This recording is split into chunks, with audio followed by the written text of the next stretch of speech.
Fair warning, this might be a bit ranty.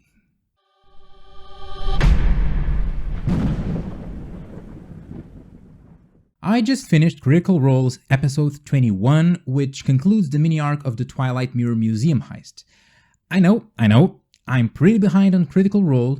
I mean, I watched Calamity 2 months ago, and that was recorded after this arc, even though I could argue that the name Brandon Lee Mulligan can do wonders to make me watch stuff. The thing is, I have not been feeling as interested in this campaign as I was with the previous ones, and I cannot even pinpoint why.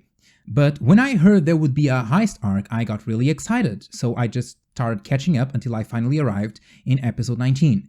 And that's when I realized there wasn't any heist. You can't possibly call this a heist. Let me give you a spoiler-free context.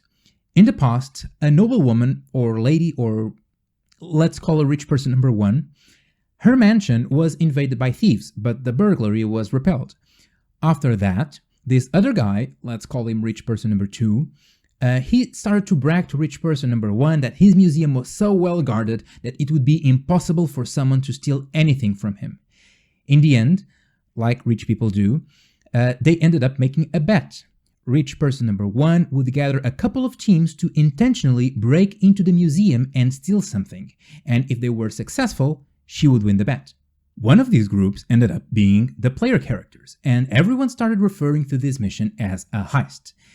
Now, I love heists. Ocean's 11 must be one of my favorite movies of all time, and God knows how long I've been waiting for Matt Colville's stream to resume so I can just watch the Chains heist on Lady Valletta. What happened in Critical Role, though, was not a heist. I'm gonna break this arc down, but be aware that I will enter spoiler territory now, so if you haven't watched episodes 19 to 21, jump to the timestamp appearing on your screen right now. The quest began with the party arriving in town and committing crime against heist number 1. They immediately went to meet rich person number 2 to inform him they were already in town, so they were available to start the heist, as burglars normally do. And what's worse, rich person number 2 acted like that was the expected behavior. He even gave a countdown to start the heist since the party was competing against a rival group to see who could steal the target first. So there is this very comical sprint to the mansion from the two groups, like they were in some kind of track race, and the person who's about to get robbed is just watching it all. I know that this was a bet, this was not a true burglary, and that they were kinda stealing this object with the owner's permission. In a way, they were nothing more than glorified beta testers for the museum's defenses, but still, this is very anti-heist behavior. We are completely ignoring the number 1 objective of any heist. You want to get in and get out without being detected. And crime number 2 was committed before the actual heist began as well. They had no idea what they were gonna find inside the museum. The whole mansion was designed assuming a normal room-by-room exploration without knowledge of what's inside, like what happens in dungeons. But this was supposed to be a heist, and in a heist, the information gathering phase and the planning phase are just as important as the score itself. A big part of the enjoyment in any heist is about discovering what are the target's defenses and security mechanisms and devising a clever, maybe even unexpected way to trick and circumvent them all. Instead, what we got was a regular dungeon, filled with traps and enemies, no different from any other dungeon the party has explored so far. Inside the mansion, there were also a lot of things that didn't make any sense. For example, Orem, Liam's character, breaks into the house through the kitchen and triggers a trap that springs insane amounts of knives and other cutlery towards him, almost impaling him against the wall. Why?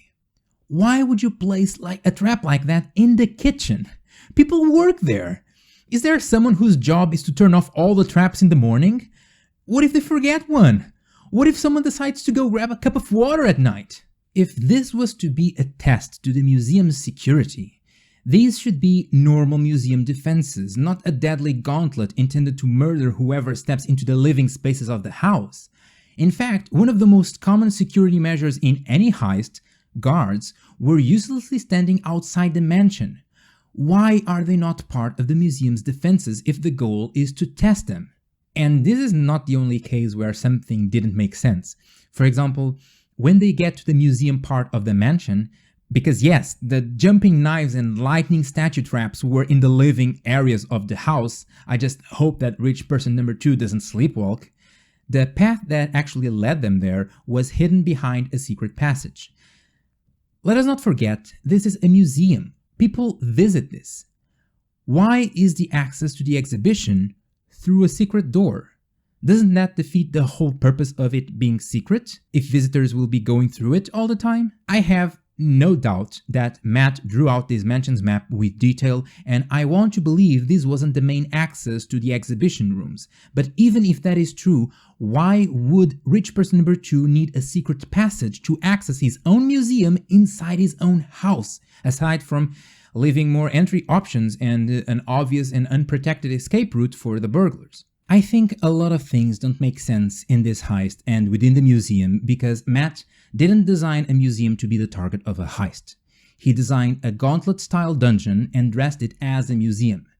And there is nothing wrong with this style of dungeon. Let me be very clear with something. The arc was entertaining and the players seem to be having a blast, and that is what matters the most. But calling this a heist was a big mistake and could have led to a serious misalignment of expectations.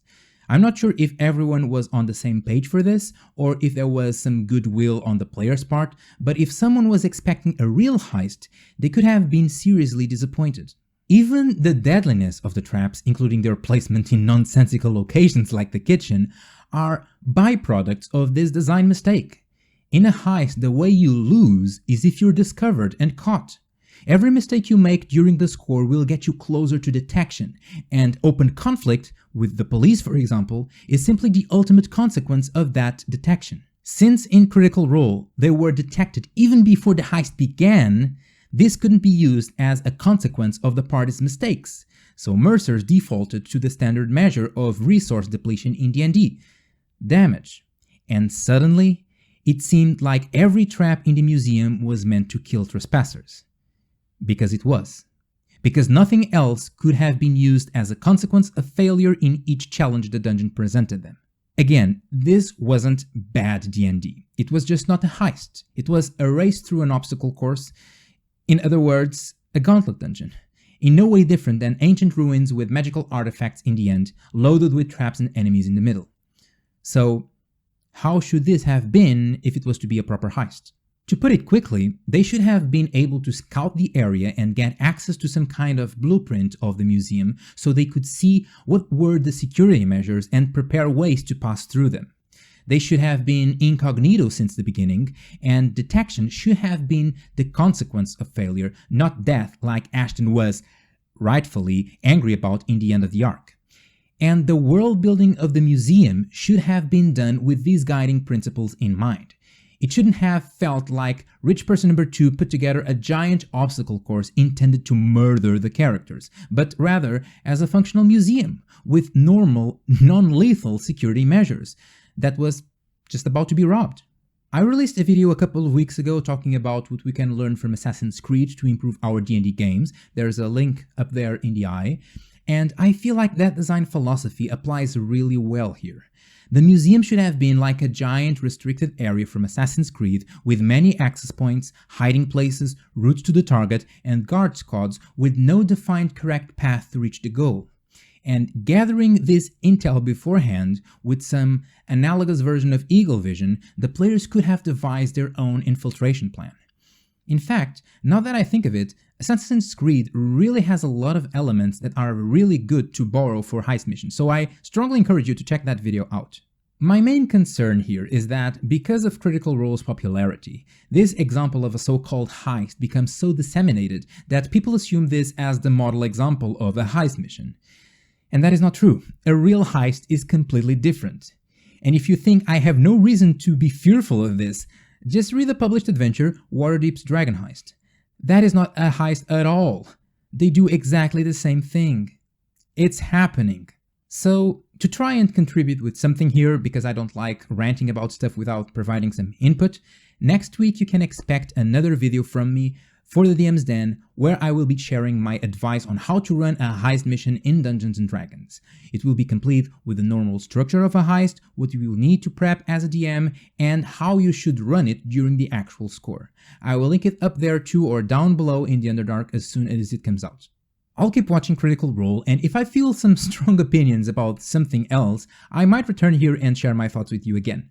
But you let me know, do you like this kind of content where I sit here and comment on random stuff? Let me know in the comments down below. And if you could share this video with your friends who watch this heist just to tell them that is not the proper way to run a heist, I'd appreciate it. Thank you for watching, I'm the first Arcadian, and I hope to see you at the next video.